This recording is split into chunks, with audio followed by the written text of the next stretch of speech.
Good morning. Today we are continuing our reading of The Wild Robot Escapes by Peter Brown. I am reading with permission from Peter Brown and from the publisher Little Brown Books for Young Readers. Chapter 7. The Robot's Story. None of the cows could believe that this monster, this machine, this robot, had just spoken to them in the animal language. They stared at her, nervously shifting in their stalls, wondering what she would do next. What Roz did next was simple. She told the truth. She stood in the middle of the barn and shared her story with the herd. I spent my first year of life on a remote, wild island, Roz began. I did not know how I got there. I only knew that I wanted to survive. So I studied the island animals to see how they survived, and a surprising thing happened. Their sounds and movements started making sense to me. I was learning the language of the animals. Even when I could speak to them, the animals wanted nothing to do with me. But that changed when I discovered and orphaned Gosling. The poor little thing would have died on his own, so I cared for him and adopted him as my son. His name is Brightbill.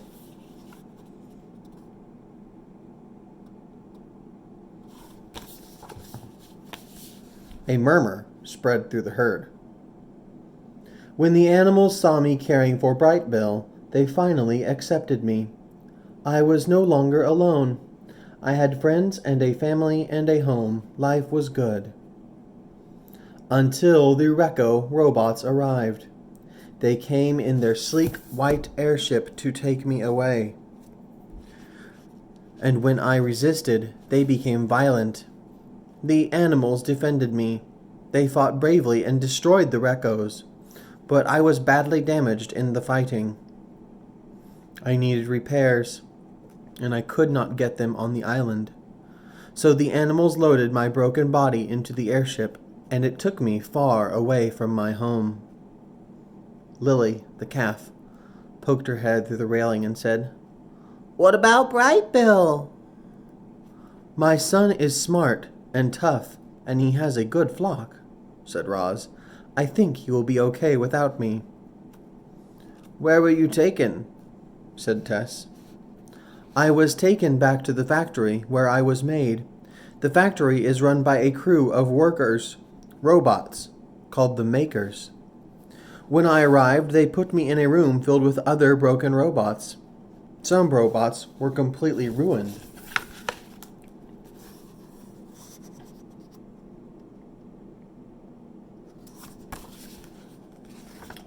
The Makers immediately sent them away.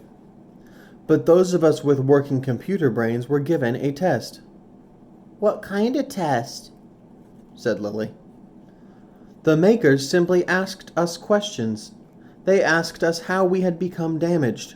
They asked us how we would respond to different emergencies. They asked of us to identify certain sounds and smells and objects. Robots who answered every question correctly were repaired. All others were destroyed. In the wilderness, I camouflaged my body to survive. In the robot factory, I camouflaged my personality to survive. I pretended to be a perfectly normal robot. I did not say that I had adopted a goose, or that I could speak with animals, or that I had resisted the Reccos. I said what I had to say to pass the test, and it worked." "Good for you, Roz!" shouted Tess, and the other cows smiled. "The Makers shut me off, and when I awoke, my body was fixed and I was on this farm. Now, like all of you, I belong to Mr. Sharif." The cows stopped smiling. Everyone was quiet. Then Annabelle spoke up too. "I was taken away from my family and my friends too," she said. "They're back on the farm where I was born. I still think about them every day." "It is difficult to be apart from our loved ones," said the robot. "You know, Roz, things could be worse," said Tess. "At least on this farm you're still surrounded by nature." "Yes, Things could be worse. The robot's eyes brightened a little. But I am not safe here. If any human ever learns who I really am, they will have me destroyed. And that is why, when the time is right, I will try to escape. Chapter 8. The Computer. Inside the barn, the lights were low, the sounds were hushed, and the night slowly wore on. A few cows were chewing hay, but most were resting peacefully. Our robot had returned to her corner. The soft glow of the computer screen lit up her face as she studied farming. She learned about the herd, about the pasture and the fields, about the native plants and wildlife, about the seasons and the climate and the weather, about the machines and the buildings and the fences, and the tools and all the dairy equipment. Every detail was perfectly remembered in Roz's robot computer brain. And in a single night, Roz became a farmer. Chapter 9. The First Day. At dawn, the cows began to stir. One by one, they walked out the side door, across the muddy barnyard, and into the parlor for a quick milking before heading down to the pasture. They followed the same routine every morning, like clockwork. However, on this morning, the cows were joined by a robot. With her computer brain full of farming knowledge, Roz was ready for her first day on the job. She stopped through the tall, wet grass, and her head slowly turned as she scanned the scenery. The sun was rising. The fog was lifting. The cows were grazing. And then the whole world seemed to flip upside down. Before Roz knew what was happening, she was on her back looking up at the sky. A strong stench filled the air. Our robot had slipped on cow dung. The herd erupted with laughter. Tess called out, "Welcome to Hilltop Farm, Roz," which brought another round of snorts and moos. "You'll have to get used to cow patties and to laughter," said Annabelle, strolling over. "Not much happens around here, so we're always eager to laugh." "I understand," said Roz. "I like laughing too." And she forced out an awkward, "Ha! Ha! Ha!" And then the robot stood up, wiped her feet, and continued exploring the farm. But she was more careful to watch where she stepped. The fields and buildings and fences were all in need of Roz's attention. But her most urgent task was to fix the broken farm machines.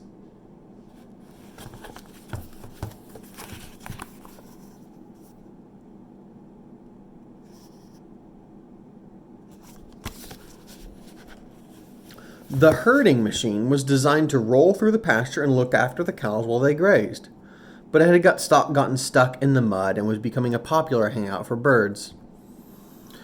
The field machine was gigantic, like a house on wheels. It was designed to roam the fields, planting and fertilizing and harvesting the feed crops. But it had just ground to a halt weeks ago and was now collecting dust in a far corner of the property. The drone was a small flying machine with a special camera attached to its underside. It was designed to fly above the farm and keep an eye on the whole place, but it came crashing down when a mob of crows attacked it in the middle of its flight. Other broken machines were hidden within clumps of weeds, and still more were waiting for repairs in the shed. The peaceful morning was suddenly jolted by the sounds of power tools as Roz began fixing the machines. Thanks to her robotic strength and smarts, she made excellent progress. The hours flew by, the machines rumbled back to life, and the farm began buzzing with activity. At sunset, Rambler came bouncing down the driveway with the Sharifs in the front and Oscar in the back. "How's it going, Roz?" said Mr. Sharif, leaning out the window. The children giggled and waved from their seats. The dog sniffed the breeze. "It is going well," said Roz in a robotic voice. "Many of the machines are working again." "I see that." Mr. Sharif gazed up at the drone circling high overhead. "We thought we'd come out and check on you, but it looks like you're doing just fine, so we'll stay out of your way. Keep up the good work, Roz." As the truck started rolling up the driveway, Oscar looked back at Roz and barked. "You smell like cow patties!" He was right. The robot was filthy, and she finished her first day as a farmer by scrubbing herself with soap and water. Chapter 10. The routine.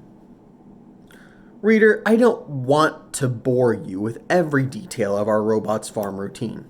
Many of her tasks were incredibly dull. Others were quite unpleasant. I'll just say that on any given day, Roz might have to be a mechanic, or a veterinarian, or a gardener, or a plumber, or a cleaner, or a landscaper, or a carpenter, or an electrician, or all of the above. Farm life kept Roz very busy indeed. Of course, she did have help. You already know about some of the machines, but the entire farm was equipped with technology to make life easier for everyone. Doors and gates opened automatically.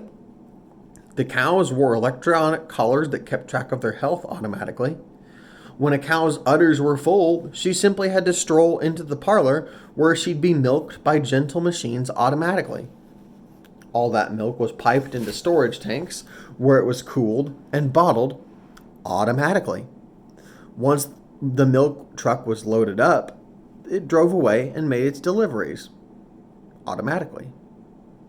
Mr. Sharif managed the business side of the farm. He dealt with customers and handled money and ordered supplies, and he did it all from the comfort of his home. Now that he had a robot to do all the farm work, he hardly ever left the house. Roz was more content than she could have ever expected to be. Most of her time was spent outdoors, with animals, under the open sky. Even while laboring in the fields, she could always stop to smell the flowers, look up at the clouds, feel the cool air drifting out from the trees. And yet Roz was living two lives. When she had the farm to herself, she could play with the calves, or run through the grass, or chat with the wildlife. But whenever the Sharifs were near, Roz had to pretend to be a normal robot. She could never let them know who she really was. Chapter 11. The Stragglers. Wild geese are known for migrating in the autumn and the spring. But exactly when a flock migrates is up to its members. Some flocks choose to fly early in the season. Others straggle far behind. And it was one of those straggling flocks that caught the attention of our robot. Honk, honk, honk. The geese were heard before they were ever seen. Their honking voices echoed across the farm, and then the flock appeared above the fields, flying in a wobbly V formation. They glided over the pasture and plunked down into the pond. None of them were very concerned as Roz approached. The geese had seen similar creatures on other farms, and they knew there was nothing to be afraid of. But they were about to learn that this robot was very different from the others. "Hello, geese," said Roz. "Welcome to Hilltop Farm." The geese froze. They stared at Roz with suspicion. And then the biggest goose slowly swam over. "I've come across plenty of monsters like you," he said, "but never one who could talk."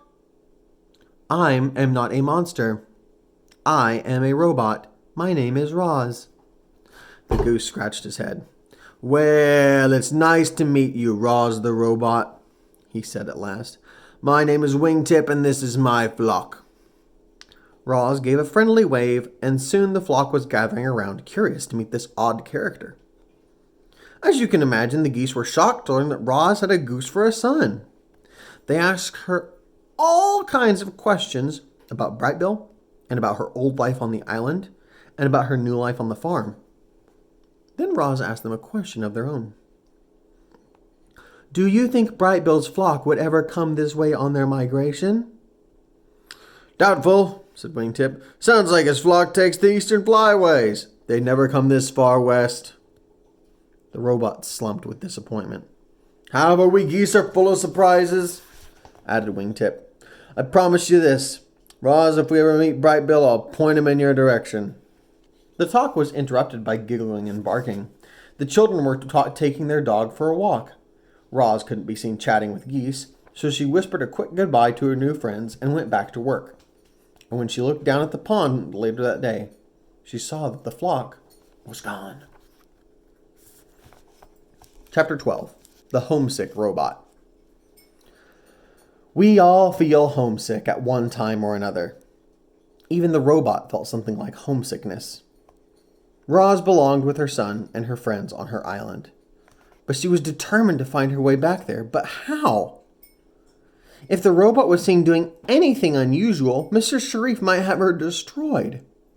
Roz had to be careful, so she calmly went about her farm work day in and day out.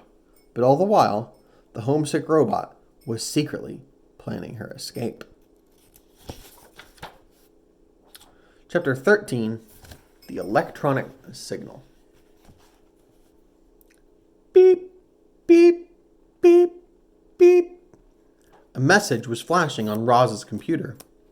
The drone was reporting that gusty winds had sent it spiraling into the neighbor's bean field. So the robot grabbed the big heavy toolbox and marched out to clean up the mess. Roz found the flying machine upside down with its landing gear poking above the rows of leafy plants. It had some scrapes and scratches, but no major damage. She flipped it over, brushed it off, and tightened a few screws. Then she said, "Return to Hilltop Farm." The engine started buzzing and the machine lifted off the ground and flew home. As Roz marched back, she cut through a strip of forest that separated the two farms. There were trees and ferns and rocks and shrubs and small forest animals. It was a little piece of wilderness. And suddenly the robot was thinking of the island that she missed so much. That wild island. Someday, she would try to run away and return to her true home. Was this the moment of her escape?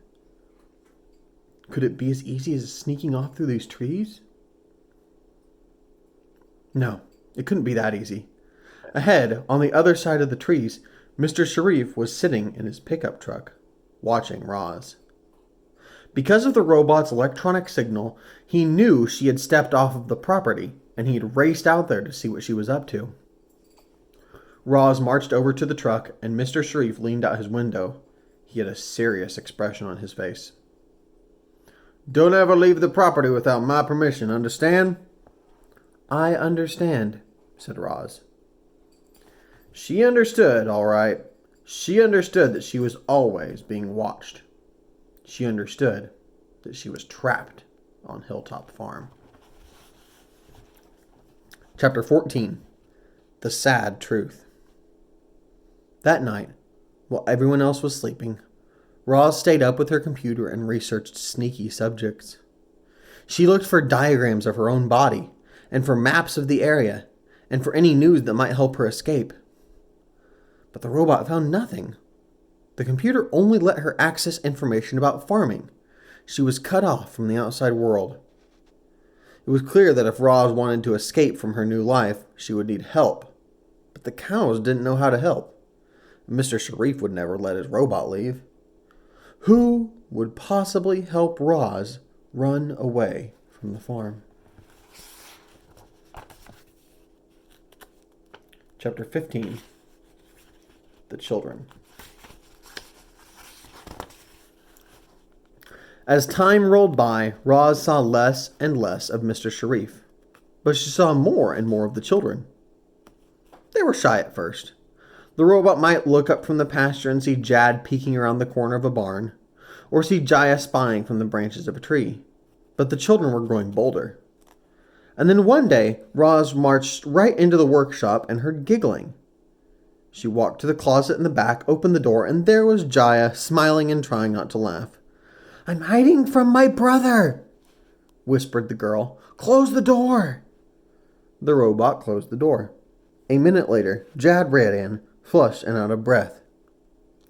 "Hey, Roz, have you seen Jaya?" The robot just stared. "I know she's in here," he said, and he began prowling around the room. He searched under the work table and behind the tool chest and between all the bulky workshop machines. Finally, he marched up to Roz and said, "I order you to show me where my sister is hiding." The robot pointed to the closet. Jad smiled mischievously and tiptoed over. Then he flung open the door and screamed, "Found you!" "No fair," Jaya whined.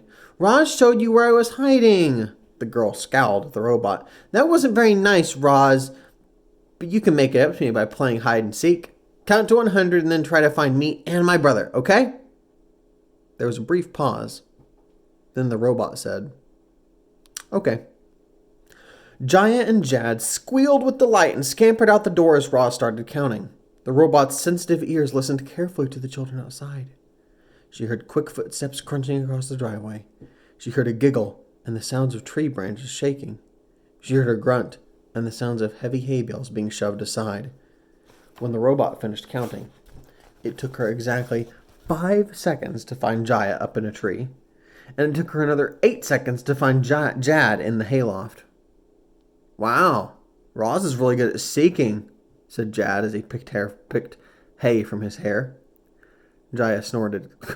Yeah, let's just see how good she is at hiding. Roz was even better at hiding. While the children counted, the robot silently slipped away. And an hour later, they still hadn't found her.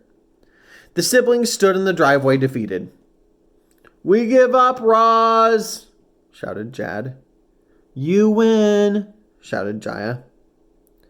The junk pile beside the barn started moving, and Roz appeared. The robot had been sitting there all along, perfectly camouflaged among the scrap metal and old farm machines. Next time we play, you have to let one of us win, said Jaya to Roz. And the next time they played, Roz did. The robot enjoyed having the children around. They brought a little lightness to her world, and she hoped to bring a little lightness into theirs. Life must have been dark for them since their mother passed away. However, she had another reason for wanting the children around. She needed them. Her only chance of returning home was if Jaya and Jad could find it in their hearts to help her escape.